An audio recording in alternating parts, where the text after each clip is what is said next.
शुरू होने वाला था। मतलब अब एक गरीब आदमी को राशन के दुकान पे धक्के नहीं खाने पड़ते, बल्कि सरकार बढ़िया तरीके से अच्छे राशन पैक करके उसके घर भिजवाती। सारी तैयारी हो चुकी थी, टेंडर हो चुके थे, सारी तैयारी हो चुकी थी। बस अगले हफ्ते से ये शुरू होने वाला था। ये क्रांतिकारी कदम होने वाला था और अचानक आपने 2 दिन पहले इसको रोक दिया। क्यों सर? आपने ऐसा क्यों किया? पिछले 75 साल से इस देश की गरीब जनता राशन माफिया का शिकार होती आई है। पिछले 75 सालों से हर महीने फाइलों में जनता के नाम का राशन जारी होता है, पर उनको मिलता नहीं है। अधिकांश राशन चोरी हो जाता है। ये राशन माफिया बहुत ताकतवर है सर, बहुत ताकतवर। आज से 17 साल पहले मैंने इस माफिया के खिलाफ आवाज उठाई थी, इस माफिया को ललकारने की हिम्मत की थी। तब मैं दिल्ली की झुग्गियों में, एक एनजीओ में काम किया करता था। उन झुग्गियों में गरीबों को उनका राशन नहीं मिलता था, उनका राशन चोरी हो जाता था। तब हमने हिम्मत की गरीब लोगों को उनका राशन दिलवाने की। नतीजन हम पर 7 बार खतरनाक हमले हुए और एक बार तो इन लोगों ने हमारी एक बहन का गला काट दिया, लेकिन भगवान के दया से वो बच गई उस वक्त। तब मैंने कसम खाई थी कि इस व्यवस्था को अपने जीवन में कभी ना कभी जरूर ठीक करूंगा। तब तो दूर दूर तक सपने में भी नहीं सोचा था कि एक दिन दिल्ली का सीएम बन जाऊंगा। पर कहते हैं ना कि जब आप निस्वार्थ भाव से कोई संकल्प करते हैं तो ऊपर वाला भी अपने तरीके से आपका संकल्प पूरा करने में मदद करता है। इस ब्रह्मांड की सारी शक्तियां आपकी मदद करती हैं। इस राशन माफिया के तार बहुत ऊपर तक हैं सर। 75 साल में आज तक कोई सरकार इस माफिया को खत्म करने की हिम्मत नहीं कर पाई। दिल्ली में पहली बार एक सरकार आई है जिसने ये हिम्मत दिखाई है। अगर ये घर घर राशन व्यवस्था लागू हो जाती ना सर, ये राशन माफिया खत्म हो जाता। पर देखिए ये राशन माफिया कितना ताकतवर निकला। दिल्ली में ये योजना अगले हफ्ते से लागू होने वाली थी और 1 हफ्ता पहले इन्होंने इसको खारिज करवा दिया।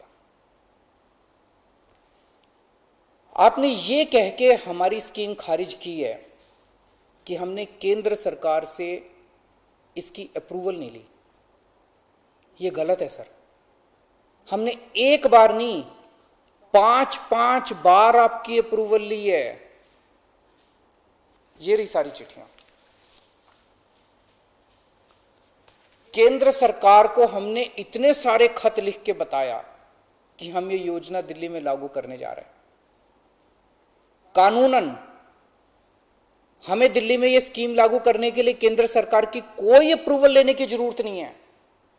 कानूनन इस स्कीम को लागू करने के लिए राज्य सरकार पूरी तरह से सक्षम है। लेकिन हम केंद्र सरकार के साथ किसी तरह का कोई विवाद नहीं चाहते थे, इसलिए हमने एक बार नहीं 5 बार आपका अप्रूवल लिया है सर। मार्च के महीने में हमारी योजना पे आपकी सरकार ने कुछ आपत्तियां लगाई, हमने आपके सारे ऑब्जेक्शन पूरे कर दिए। जैसे हमने इस योजना का नाम मुख्यमंत्री घर घर राशन योजना रखा था। आपने ऑब्जेक्शन लगाया कि हम इस योजना का नाम मुख्यमंत्री के नाम से नहीं रख सकते। हमारा मकसद अपना नाम चमकाने का नहीं था। हमारा एक ही मकसद था, किसी भी तरह से ये स्कीम लागू हो और गरीबों को उनका राशन मिलने लगे। हमने आपकी बात मान ली, हमने स्कीम से नाम ही हटा दिया और भी आपने जितने ऑब्जेक्शंस किए हमने सारे मान लिए। इस सब के बावजूद भी आप कहते हो हमने आपकी अप्रूवल नहीं ली। और कैसे अप्रूवल लेते हैं सर? अब और कैसे अप्रूवल लें? इस सब के बाद भी आपने ये स्कीम खारिज कर दी। क्यों सर? लोग पूछ रहे हैं, अगर इस देश में पिज्जा की होम डिलीवरी हो सकती है, बर्गर की होम डिलीवरी हो सकती है, स्मार्टफोन और कपड़ों की भी होम डिलीवरी हो सकती है, तो फिर गरीबों के घरों में राशन की होम डिलीवरी क्यों नहीं होनी चाहिए? सारा देश जानना चाहता है आपने ये स्कीम खारिज क्यों की सर? आपने ये भी लिखा है कि चूंकि राशन दुकानदारों ने दिल्ली हाई कोर्ट में इस योजना के खिलाफ केस कर रखा है, इसलिए ये स्कीम खारिज की जा रही है। इस बात पे आप स्कीम कैसे खारिज कर सकते हैं? ये राशन दुकानदार इस योजना के खिलाफ हाई कोर्ट से स्टे लेने गए थे। हाई कोर्ट ने इन्हें स्टे देने से मना कर दिया। जब हाई कोर्ट ने इन्हें स्टे नहीं दिया, तो आपने इस स्कीम पे स्टे कैसे लगा दिया? आपको इन राशन वालों से इतनी हमदर्दी क्यों है? अगर आप राशन माफिया के साथ खड़े होंगे सर, तो इस देश के गरीब लोगों के साथ कौन खड़ा होगा? दिल्ली के उन 70 लाख गरीब लोगों का क्या होगा जिनका हर महीने ये राशन माफिया राशन चोरी कर लेता है? उन 20 लाख गरीब परिवारों की कौन सुनेगा? और एक बात, उस हाईकोर्ट के केस में केंद्र सरकार भी पार्टी है। कोर्ट में केंद्र सरकार ने अपना जवाब दाखिल किया है। क्या कहा है कोर्ट में केंद्र सरकार ने? केंद्र सरकार ने कोर्ट में हमारी इस योजना के खिलाफ एक भी आपत्ति नहीं की है। जब कोर्ट में आपको हमारी योजना के खिलाफ कोई आपत्ति नहीं है, तो फिर कोर्ट के बाहर अब इस योजना को खारिज क्यों किया जा रहा है? और यहाँ पर आपने दिल्ली के मुख्यमंत्री अरविंद केजरीवाल को सुना। उन्होंने बताया कि अगले हफ्ते से घर घर राशन की योजना शुरू करने वाले थे, लेकिन